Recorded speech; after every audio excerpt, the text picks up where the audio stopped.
I'd rather take my shirt off and fight 50 Cent in the middle of the street than deal with him on a mental level, because he's very smart and he uses everything in his arsenal to get at you. I'd beg to differ. I'd rather go and deal with him mentally, because he didn't hit me in the arm before, and that shit, it hurts. Yeah, you know, if I wanted to get this bitch cut off. Hey, what's up, everybody? This is Fatman Scoop, at Fatman Scoop on Twitter, and right now you're watching Thisis50.com.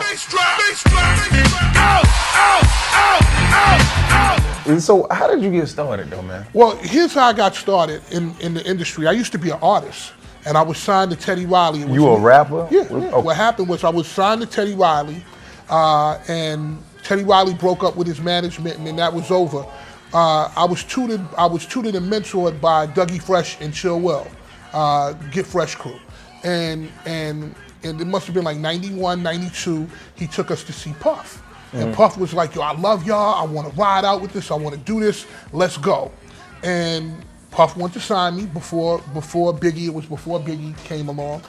Puff had this idea of putting a dude, he said, yo, here's what I'm gonna do, I'm gonna put you in a suit. First, we're gonna let you rap for the streets. We're gonna let people know you get busy. Then after that, I'm gonna put you in a suit and tie, and you're gonna be for the women. That's Biggie. He had that idea. He had the genius of doing that early. Right. So what happened was, after that, I wound up not wanting to be in the music business as a rapper anymore. And why not? Why you lost your love? I just did, man. It was just, I didn't feel it no more. I didn't feel it. It was a different kind of music I wanted to do. So I went to Puff, and I was like, yo, Puff, what can I do to be in this business? He said, yo, man, why don't you be a promotion man? I said, what's a promotion man? He said, yo, man, what you do is you call radio stations and you make sure that they get records from the record company played. I said, all right, bet, let me try it. And I went to a record label and I became an intern. My first job was 28,000 CDs. I had to take the wrapper off the CDs. And they said, oh, you want to be an intern? Start with this. So I did that. 4 days later, I had taken all 28,000 off. And then they was like, okay, and then one day, one dude said, hey man, take this radio list. It was like some nondescript list that was no good. Take this radio list and see who's on it, see who's still there, whatever. I took it, I did the list. They said, okay, call them. Call the people, see what's up. They just gave me some trash list that nobody was thinking about. I did that, and I started doing it more and more and more, and I got a reputation, and I got hired at Tommy Boy. And I ran the rap department at Tommy Boy with De La Soul, Naughty by Nature, House of Pain. That was before Eminem, when Everlast was the only white rap in the game. I did that, and then I was at the radio station at Hot 97 so much promoting my records, they gave me a job, and that's where Fatman Scoop started. You got a $50 bill, put your hands up. You got a $100 bill, put your hands up. You got a $50 bill, put your hands up.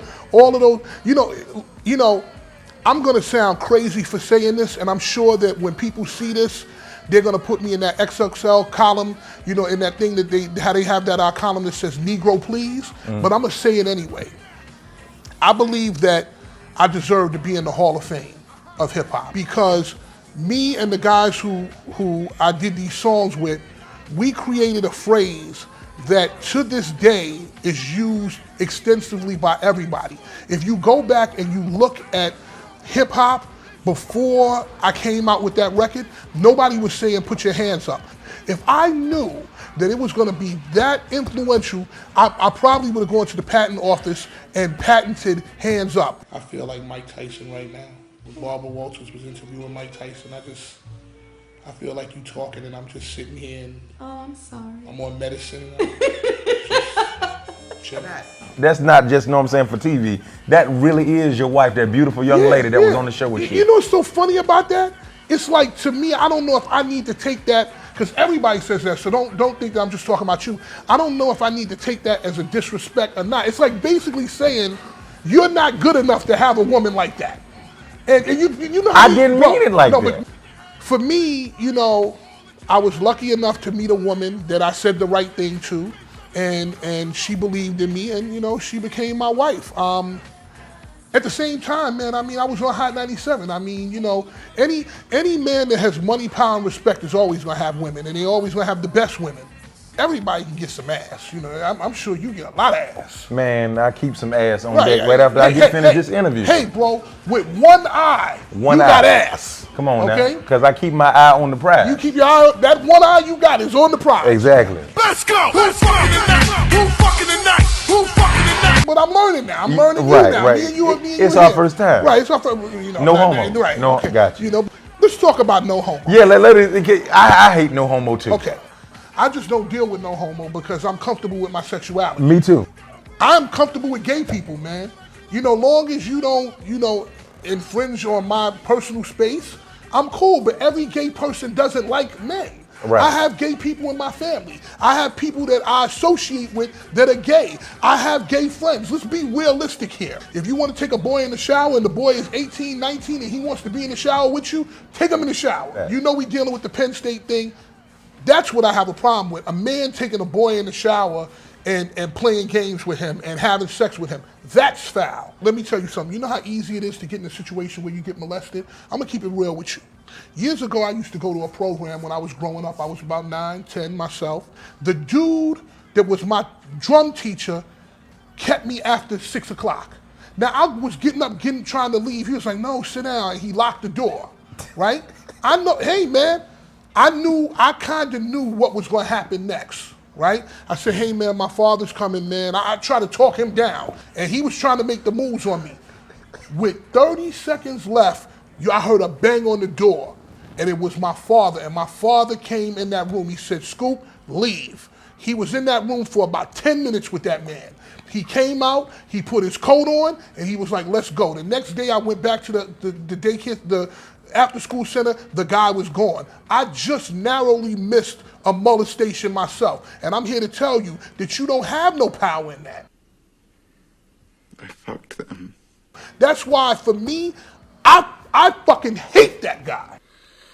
When did you ever fuck me? Make his asshole a playground, man. I jerk off instead. Have you ever had your ass whooped? Have I ever? I had my ass whipped. Within the business? No, not in the business. One of the reasons that, knock on wood, that I've never been beat up in the business is because I am fair and decent to everybody, and I keep my mouth shut. There are things that have been said in the Hot 97 studios to artists by me in particular, said to people about people through my ears that I will go to the grave with. Some of them could have started wars. And people know that if they say something to me, they're not gonna hear it tomorrow on TMZ. I wanna say something about 50. I knew 50 from the beginning. Mm-hmm.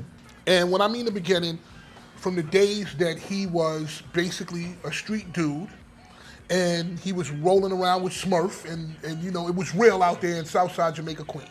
One day, 50, I was on the air on a Saturday, and 50 called me on the hotline. He said, listen, I just need you to say that Jive Records is interested in me for a deal. I'm like, okay, so what? It's no big deal, all right. So I hung up the phone and I got on the mic and I was like, yo, yeah, big shout out to 50 Cent. Yo, I see Jive Records feeling you. Okay, it's big, this is gonna be a big look for you. And nothing else.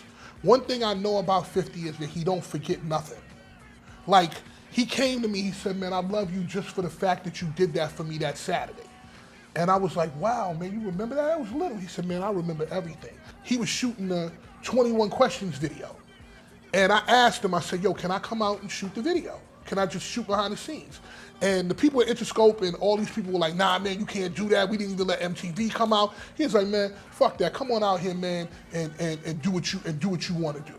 50 was at the height of everything at that point, man. And the thing that I loved about him the most was that he didn't forget anything. Like I always say, you just can't say you're real. It's something you gotta be. I'm Young Jack Thriller. This is Fatman Scoop, and we out of here. Do I have something in my eye? Y'all go to commercial.